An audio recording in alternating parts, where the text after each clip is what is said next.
Testing, testing, testing. Okay, are we live? Okay, on your mark, get set, go. Good afternoon, everybody. This is the man in the black mask, and I have an announcement to make. The reason for the delay is because of technical difficulties, okay? So whenever I run late past the deadline, it's because of camera issues. So put it on the paper so you don't forget and think that, oh, the man in the black mask is not going to log on. He is going to log on. But when he runs late, camera error, okay? So now he wants to read an article with you about how a violent Rikers inmate took a physician hostage for 3 hours, according to this lawsuit that the victim filed. Now, this is a month-old article from the Post. You know, this is November 23rd. So there's not many of you that are aware of this, but I'm going to share it to you, okay? So, okay, ready? Okay. A violent Rikers inmate awaiting trial for murder kidnapped and held hostage a physician's assistant for 3 hours, threatening to chew his face off, according to a new Manhattan federal lawsuit. Now, obviously, this Peter Rodriguez guy probably got this idea from the Silence of the Lambs. You know, this scene when Anthony Hopkins chews a corrections officer's face. You know? Yeah, I'm sure a lot of you remember Silence of the Lambs. Anthony Hopkins, in an Oscar-winning performance, he played Hannibal the Cannibal Lecter. And Jodie Foster plays Clarice Sterling. Yes, Clarice Sterling. Okay. Jorge Villalobos, a 30-year veteran of the notorious Queens jail complex, you know, the jail's medical clinic, filed a suit Thursday against the city, correction officers, and the warden for putting him in a terrifying predicament by allegedly failing to observe basic safety protocols, then waiting hours to call for assistance. Yeah, that means Villalobos is alleging neglect when they knew that he was being held against his will, and this guy, Peter Rodriguez, was threatening to kill him, you know, chew his face off and whatnot. So yeah, if I was the guard and that piece of shit took me hostage and threatened to chew my head off or whatever, yeah, I would sue.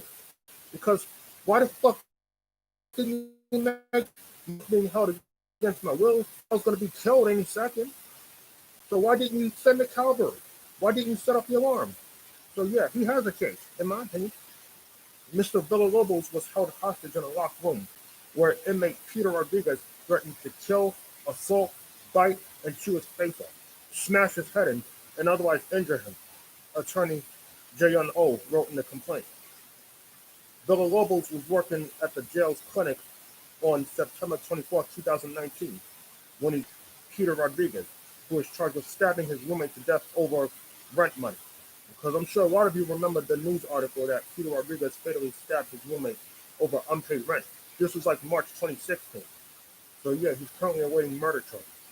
So, but this time, he is not at Rikers. He is at the Tomb. Yes, the Manhattan jail complex. No, the Manhattan detention complex. That's slated to close at some point, along with the Otis Bentham Correctional Center. Now, that's known as punitive segregation for the most unruly of inmates. Now, I'm sure a lot of you are very familiar with Rikers Island. Some of you have been there before. Some of you have had family members that have been to Rikers. But like I said, it's like a battleground down there. So be very careful if you ever end up on Rikers. Well, thankfully, I never made it to Rikers. Luckily, I got released before I got sent to Rikers. Well, lucky me. Otherwise, I probably would have been Khalif Browder before Khalif Browder, right? A lot of you remember that he's the youth that committed suicide due to the draconian abuse that he suffered while he was locked up on Rikers Island. Despite Rodriguez's known violent propensities, right, including allegedly putting a physician in a headlock and sucker punching another clinic staffer, the corrections officer let Villalobos alone with the prisoner, something that should have never happened, who was only front cuffed and not chained or shackled. So meanwhile, the prisoner should have been cuffed behind his back, because once you cuff a prisoner behind his back, he's not going to have a chance to take a swing at you, let alone hold you hostage. Okay? He's not going to do nothing when his hands are cuffed behind his back. What's he gonna do? He's gonna shut up and comply. That's what he's gonna do. So yeah, that suit alleges that Villalobos was left alone with the prisoner who was front cuffed and not back cuffed. And that's how this whole shit began. And this is referring to Rodriguez having only bound wrists. Again, that's a no-no. His hands should have been cuffed behind his back. Okay? Because most jails allow prisoners to be cuffed behind their back, which is the most safe thing, you know? It's more safer than having a prisoner's hands cuffed in front. Okay? That's why all cops would never take detainees or prisoners cuffed in front. It's always behind the back. That is the most secure of arrest and detention, okay? Behind the back provides more security than in front of the belly. Okay? They shouldn't even do the wrist cuffing in the courtroom because there have been too many instances where defendants have got violent inside of courtrooms, you know? So I'm sure they got some protocols in place to ensure that the inmates or the staffers don't get hurt in the courtrooms as well as the jails, you know? So trust me, I'm sure a lot of that will be considered depending on his lawsuit. Rodriguez followed Villalobos, then 58, into a nursing station at about 12 p.m., asked for a glass of water, then locked the door behind him. Now, Peter Rodriguez was known to be sneaky and violent, and now he's at the tomb. Okay? And I'm sure he's being watched heavily. Although violence happens up there, but not very often because it's like a high security jail down there, the Manhattan Detention Complex. You know? It's reserved for inmates facing the most serious of charges, and it's usually for federal inmates too. A lot of federal inmates are jailed at the tomb. You get me? A lot of you are familiar with the tomb. Again, like Rikers, some of you have been to the tomb. Some of you may have had friends and family that have been to the tomb. You see, even Rikers. Trust me, I knew plenty of people that have been to Rikers, but I don't know about the tomb. But I definitely know about Rikers. Meanwhile, the two captains assigned to mine Rodriguez were chatting in the examination room and hadn't noticed that their charge had vanished until Mr. Villalobos started banging on the plexiglass window of the nursing station for help. Why did Villalobos bang on the glass? Simple. Rodriguez took him hostage and threatened to chew his face off and such. Several VLC officers rushed to the nursing station at about 1 p.m. and unsuccessfully tried to persuade Rodriguez to open the door. During the standoff, Rodriguez repeatedly threatened Villalobos with an oxygen tank and asked where the scalpels were stored. Because remember, he was threatening to smash his head in with that oxygen tank. Because remember, when the oxygen tank, just like a fire hydrant or a frying pan, baseball bat, lead pipe, whatever, were to be used as a weapon, that can cause serious injury or death. So that's why some of these jails try to secure all these objects and instruments that can be fashioned into weapons by these inmates. But again, these inmates are just too sneaky, and they can bypass all that at any moment. Because it's hard to predict what inmates are and aren't going to do. And that usually doesn't happen until it's too late, until the fire is already started, until someone's dead, someone's injured, or worse. But again, I know a lot of security measures will be contemplated and put into place. Okay, the guards will do everything to make sure that their jails are safe and that nobody gets hurt. But that's going to be very challenging because again, inmates are too clever. They always pull some last minute shit. A lot of them have nothing to lose. Some of them is facing murder charges. Some of them is facing life, and simply don't give a fuck. So naturally, they're going to do what they want to do. You understand? And don't care who they hurt or who they kill. Don't care who's good or who's bad. Anybody they see as a threat, guess what? They're going to get attacked. At one point, Rodriguez allegedly told the correction staffers negotiating with him, yo, I'm going to fuck this in up if you don't give me what I want. He then looked at the tank and said, I'm going to smash this in up. It's going to be on you. I'm going to fuck this guy up. I don't care if I kill him. What paper says. The physician's assistant thought he was about to die, the complaint states. Villalobos kept reciting Hail Marys, asking protection from God, and then asked him to die quickly, according to a court filing.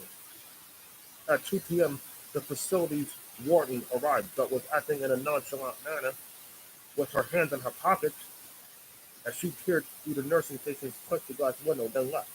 Now, can you believe this piece of shit warden who just turned a blind eye and is flipping towards a staff member about to be killed?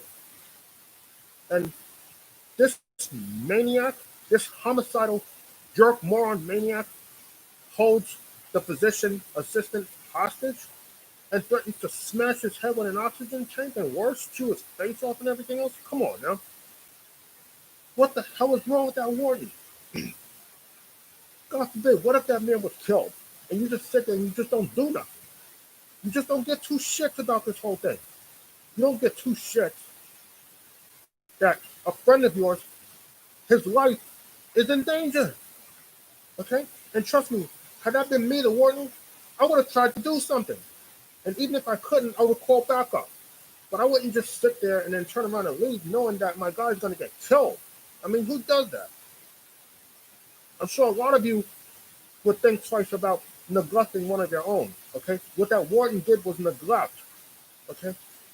And now this physician's assistant, now he's got psychological problems. He got severe PTSD and anxiety and all of that. And he probably won't be able to work. He's probably collecting Social Security right now. Jesus Christ, man. I can't believe how people can be such miserable pieces of shit.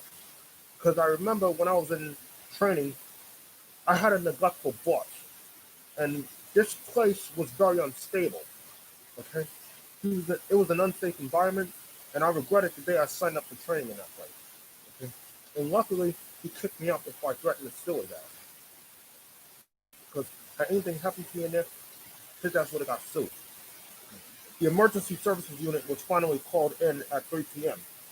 and resolved the situation in minutes. So, presumably, the incident took place at around 12 o'clock, because from 12 to 3, it's 3 hours, as I stated in the beginning, 3 hours. They told Rodriguez if he didn't open the door in 30 seconds, they would bring the door down and he complied. I mean, why didn't y'all do all this shit sooner? When the physician's assistant was being held against his will, okay, and you sit there not giving two shits if that maniac killed your guy or not. Okay? That Rikers Island. And they have like special facilities for inmates who are known to be violent. Okay? So if you really want to make the jail safe, you will implement those measures pronto. Okay? And stop blaming us for your problems, because we don't do nothing to you. Only reason we do something to you is because you provoke us into doing it. I mean, it's no excuse, but at the same time, we're not going to take your abuse. If we have to defend ourselves, we'll do it. Now, I'm not trying to make excuses for Peter Rodriguez, but I'm just saying, this was a man who just did not care about nothing. But he already killed a man over unpaid rent, and he's looking at life, and he's got nothing to lose. There are people that who just have total apathy for other people. They just don't care how many lives they're ruined. They don't care if their own life is ruined. They're just going to do what they want to do. And you got to be very careful with people like that. You want to stay away from them. Mr. Villalobos' entire body was shaking, the suit said. He was unable to speak and short of breath. That's called shock. Okay? Villalobos, was experiencing shock. Okay? And that's trauma. Or you could put it this way: traumatic shock. I'm sure that takes you back to post-traumatic stress disorder, which is what he has right now. And he hasn't been able to work. And I feel sorry for this dude, because he could have been killed. If I was in Villalobos' shoes, the net result would be the same on my end. I would have been shook up too. Because again, this piece of shit could have killed me. And yet these fucking assholes didn't do nothing for the next 3 hours. I mean, come on, man. It's just very depressing. I'm sure a lot of you thinking, what if this was my family member that was held against his or her will at Rikers Island? And that piece of shit warden And a lot of others didn't do nothing until a couple hours after the fact. You think about it. I know I'm gonna. Villalobos charges that corrections personnel refused to seek the assistance of emergency services for 3 hours for fear the incident would be made public. Excuses, excuses, excuses. Whenever the siege unfolds, you're supposed to act pronto. It don't matter if it gets to the public eye or not. Why should you give a shit if this goes to the public eye or not? Okay? Your partner's life is on the line. You're supposed to save him or her from danger, and you didn't do that. You know what I'm saying? Stop making excuses and take accountability for the shit that you do. Okay? Do your goddamn job. Don't make no more excuses. Okay? And if you can't handle work at corrections, then get your shit and get out. This prolonged the hostage situation and the psychiatric harm to Villalobos, the chief said. Okay, now I'm going to get to this, man. Mr. Villalobos suffers from debilitating post-traumatic stress disorder. Holy shit, man. That has required extensive therapy and has left him too scared to shower with the door closed, the filing states. A spokesman for the city's law department said it would review the case. The Department of Corrections didn't immediately return a request for comment.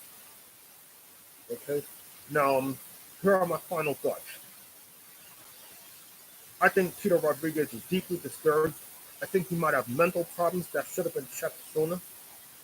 And as for Villalobos, Mr. Villalobos, by the way, I sure hope that he gets the help that he needs, because sooner or later he's going to realize that it's not his fault what happened.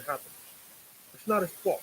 I mean, he was just doing his job, and then this piece of shit decided to resort to violence. Okay? Jorge Villalobos, you're going to be just fine. So just pray that you win the lawsuit.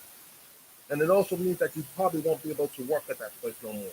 And I sure hope that if you are able to work, that you get another job somewhere and not have to think about this piece of shit until the day he goes on trial. Because they're going to call you to testify. Okay? Remember, you are a victim of a crime, so the court has your contact info and everything, but don't worry about nothing, okay?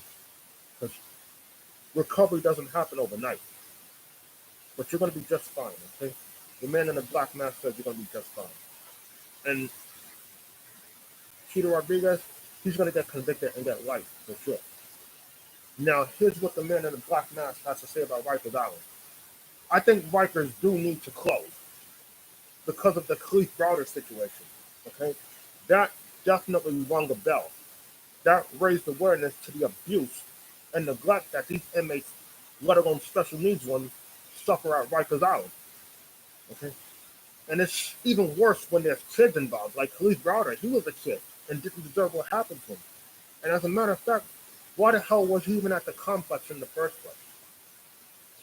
And why the hell didn't they release him right after his mom's posted the bail? You know? Because a lot of people thought that the probation thing for stealing the ice cream truck was what delayed his release.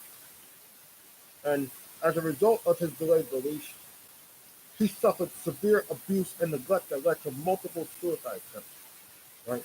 During 2010 to 2013. That's like 3 years that he spent in that jail.